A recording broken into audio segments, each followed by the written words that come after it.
તો બાળકો standard 9 poem આજે પોયમ્સ કરીએ છીએ આપણે. પહેલી પોયમ છે ધ રિવર એટલે કે નદી. બરાબર, પેજ નંબર 122 શરૂ કરીએ છીએ. રિવર રિવર લિટલ રિવર, નદી નદી નાનકડી નદી, bright you sparkle on your way, આનંદથી ચમકતી તમારા માર્ગમાં. Over the yellow pebbles dancing, પીળા કંકરા પર નાચતી કૂદતી.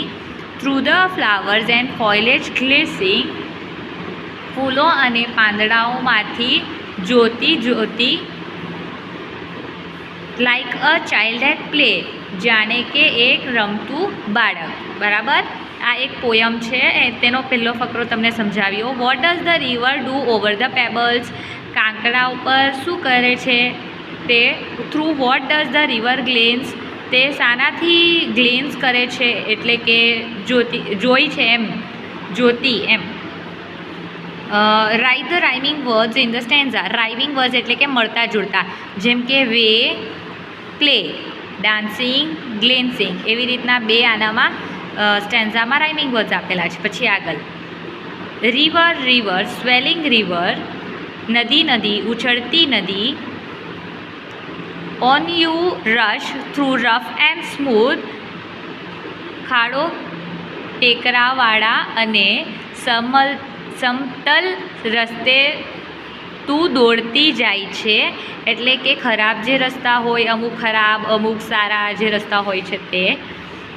લાઉડર ફાસ્ટર રોલિંગ લીપિંગ, એટલે કે અવાજથી મોટા અવાજ સાથે, વધુ મોટા અવાજ સાથે ઝડપથી ખડખડાટ વહેતી કૂદતી. બરાબર.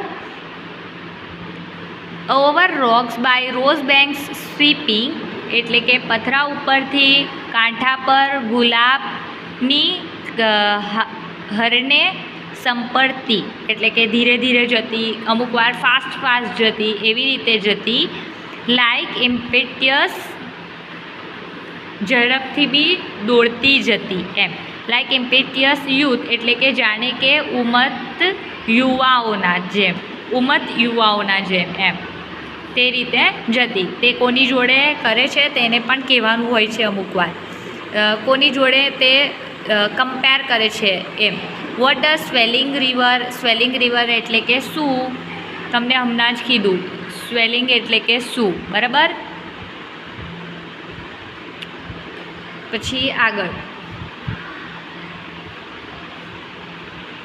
How does the river flow over the rocks, પથ્થરો પરથી કઈ રીતના જાય છે. How does the river flow by the rose banks, તે જે કિનારા ઉપરથી કઈ રીતના જાય છે ઉપરથી. To whom is the river compared, કોની જોડે કમ્પેર કર્યું છે. આ યુવાન જેવું, ઉન્મત્ત યુવાન જેવું કમ્પેર કરે છે ને તેને. રાઇટ ધ રાઇમિંગ વર્ડ્સ, હમણાં જ મેં તમને જેમ રાઇમિંગ વર્ડ્સ બતાવ્યા તેમ તમે લોકો જાતે કરશો હવે આ માહિતી. રિવર રિવર ડ્રીમિંગ રિવર, નદી નદી છલકાતી નદી. Broad and deep and still as time, વિશાળ અને ઊંડી અને સમયની જેમ રીસ્તર. Seeming still yet still in motion, સ્થિર લાગે તો પણ ગમતી વહેતી. Tending onwards to the ocean, સમુદ્ર દિશામાં આગળ વહેતી. જસ્ટ લાઇક મોરેટલ પ્રાઇમ, જાણે કે જીવનના શ્રેષ્ઠ સમયમાં માણસ. What does brimming river mean, brimming river એટલે કે શું. Towards what is the river flowing, કઈ બાજુ રિવર ફ્લો કરે છે, જાય છે. To whom is the river compared, river કોની જોડે કમ્પેર્ડ કર્યું છે. Write the rhyming words in the stanza, મળતા જોડતા વર્ડો કહેવાના છે. Explain seeming still yet in motion, એટલે કે આ સેન્ટેન્સનો મતલબ, આ વાક્યનો મતલબ શું છે તે. રિવર રિવર હેડલોંગ રિવર, નદી નદી ઉતાવળી નદી. Down you dash into the sea, દરિયામાં તું ધસતી જતી. Sea that line hath never sounded, દરિયો જેની ઊંડાઈ માપ છે. Sea that sail hath never rounded, દરિયો જેનો પ્રવાસ નિરંતર છે. લાઇક એટર્નિટી, જાણે કે અંતકાળ, જાણે કે અંતકાળ. બરાબર. Where does the river dash into, ક્યાં ઢસતી જાય છે. To what is the sea compare, sea કોની જોડે કમ્પેર છે. Why does the poet compare the sea to eternity, eternity જોડે કેમ કમ્પેર છે. Write the rhyming words in the stanza, હવે તેના સ્ટેન્ઝાથી તેના લખવાના છે. આ પોયમ મેં તમને સમજાવી દીધી છે. પહેલી પોયમ તમને સમજણ પડી હશે ને એના આધારે આ પ્રશ્નના ઉત્તર તમે જાતે લખશો. અને હવે મેં બીજી શરૂ કરું છું. ધ યુઝફુલ પ્લફ, પ્લફ એટલે કે હળ, ઉપયોગી હળ. બરાબર. હવે અ કન્ટ્રી લાઈફ ઇઝ સ્વીટ, એક કન્ટ્રીની લાઈફ કેવી હોય છે, ખૂબ જ સરસ હોય છે. કન્ટ્રી એટલે કે તમારું દેશ. In moderate cold and heat, moderate એટલે કે મધ્યમ મસરનું, એટલે કે જે મોસમ હોય તેવું. તો મધ્યમ ઠંડી અને ગરમી. To walk in the air how pleasant and fair, કેટલી આનંદકાર હોય છે, એકદમ સુંદર. અને ખેતરમાં ચાલવું કેટલી મજા, ઠંડી ઠંડી હવામાં ચાલવું કેટલું મજાનું હોય છે તે. In every field of we, એટલે કે ખેતર, ઘઉંના ખેતરમાં કેટલી મજા આવે છે ચાલવાની. The fairest of flowers adoring the bowers, એટલે કે અને ઘાસના મેદાનની કિનારીઓના શોભિત કરે છે. એટલે કે ત્યાંના જે ફ્લાવર્સ હોય છે ને જે નાના નાની ઘાસ હોય છે કેટલી મસ્ત લાગે છે. એટલે જ મને લાગે છે કે જેનું પૂર્ણ કપડાં પહેરીને. એન્ડ એવરી મેડોઝ ગ્રો, અને જે મેડો હોય છે, ઘાસનું મેદાન હોય છે તે કેટલું મસ્ત, તેનો જે ધાર કિનારી હોય છે કેટલી મસ્ત લાગે છે ચાલવા પર તે. Write the rhyming words in the stanza, આનામાં બી સ્ટેન્ઝામાં સ્વીટ, હીટ, ફેર, ફેર નથી, heat, wheat, sweet, heat, wheat, sweet એવા 3 વર્ડ છે. ફેર, બ્રોવર્સ, બ્રો એવું કંઈક તમને લખી શકો છો. એટલે કે એવા વર્ડ સ્ટેન્ઝામાં હોય છે. હીટ ને વીટ, આનામાં તો ખાલી 2 જ છે, હીટ અને વીટ. ઓકે, ધ્યાન રાખજો. What does the poet say about a country life, poet શું કહેવા માંગે છે કન્ટ્રી લાઈફના બાબતે.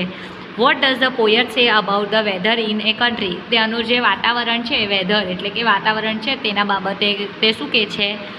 What does the poet enjoy in a country, તે શું મજા તે શાનામાં મજા કરે છે, શું એન્જોય કરે છે. What makes the bowers and meadows beautiful, bowers એટલે કે ધાર કિનાર જે છે અને ઘાસનું મેદાન છે તેને શું લતાકુંજ જે હોય છે તેને શું મસ્ત કરે છે. સો ધેટ આઈ સે નો કન્ટ્રીયર મે, તો હું કહી શકું છું કે કોઈ કન્ટ્રીયર જે હોય છે દરબારી, તેનાથી કોઈ કમ્પેર નથી કરી શકતું. કમ્પેર એટલે કે સરખાવવું અથવા તુલના કરવી એમ. And compare them who clothe in grey, જેના કપડાં કેવા ચલકાવતા, એટલે કે કપડાં પહેરનારી, જૂના પુરાના જે કપડાં પહેરે છે તેવા. એન્ડ ફોલો ધ યુઝફુલ પ્લફ, અને તે લોકો જે કોઈ રાજા દરબારીની તુલના અશક્ય છે તેઓ ખેડૂતો પરોદ્યો ઉઠી જાય છે. બરાબર. મતલબ છે ને તે હળ છે તે ખૂબ જ કામની વસ્તુ છે, તો તે લઈને તે ચાલે છે. They rise with the morning lark, એટલે કે તેઓ ખેડૂતો પરોદ્યો ઉઠી જાય છે એટલે જલ્દી ઉઠી જાય છે અને સૂર્યાસ્ત સુધી સખત શ્રમ કરે છે. And labour till almost dark, એટલે કે સૂરજ ઢળી જાય ત્યાર સુધી એ લોકો ખૂબ જ સખત મહેનત કરે છે. Then folding their sheep they hasten to sleep, પછી તેમના ઘેટાઓને વાડમાં પૂરીને, એટલે કે તેના જે શિપ્સ હોય છે એટલે કે ઘેટાઓ, તેને તેની જગ્યા પર પૂરીને તેઓ જલ્દી ઊંઘી જાય છે, એટલે કે જલ્દી સૂઈ જાય છે એમ. Write the rhyming words in the stanza, બંનેમાં એવું છે. અહીંયા બાજુ છે what does the poet refer to when he says who clothe in grey, એટલે કે ક્લોથ ઇન ગ્રે એટલે કે શું કે છે. પછી આગળ આના પ્રશ્ન, write the rhyming words in the stanza. When do the farmer wake up, તે લોકો ક્યારે ઉઠે છે, સૂરજ જોડે જોડે ઉઠે છે ને, અહીંયા લખ્યું છે. How long do the farmers work, એ લોકો ક્યાં સુધી કામ કરે છે.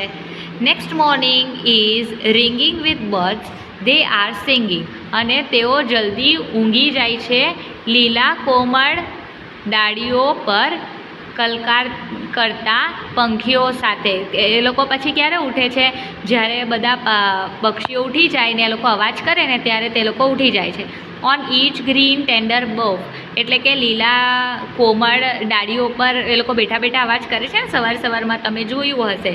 વિથ વોટ કન્ટેન્ટ એન્ડ મેરીમેન્ટ, તેમની સવાર પડે છે, તે જેનાથી તે લોકોની સવાર પડે છે એમ. એટલે સંતોષ અને આનંદથી. કેટલા સંતોષ અને આનંદથી. Their days are spent whose minds are bent to follow the useful love, જેમનું મન ફક્ત હળ ચલાવવામાં માંગે છે એવું. બરાબર.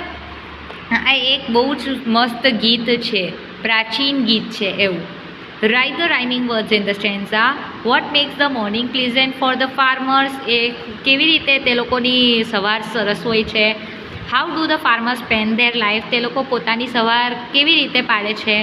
Vote do the farmers like to do, ફાર્મર્સને શું કરવું ગમે છે પૂરો દિવસ, તે લોકોનું દિમાગ શું કહે છે એવું. હવે અહીં બાજુ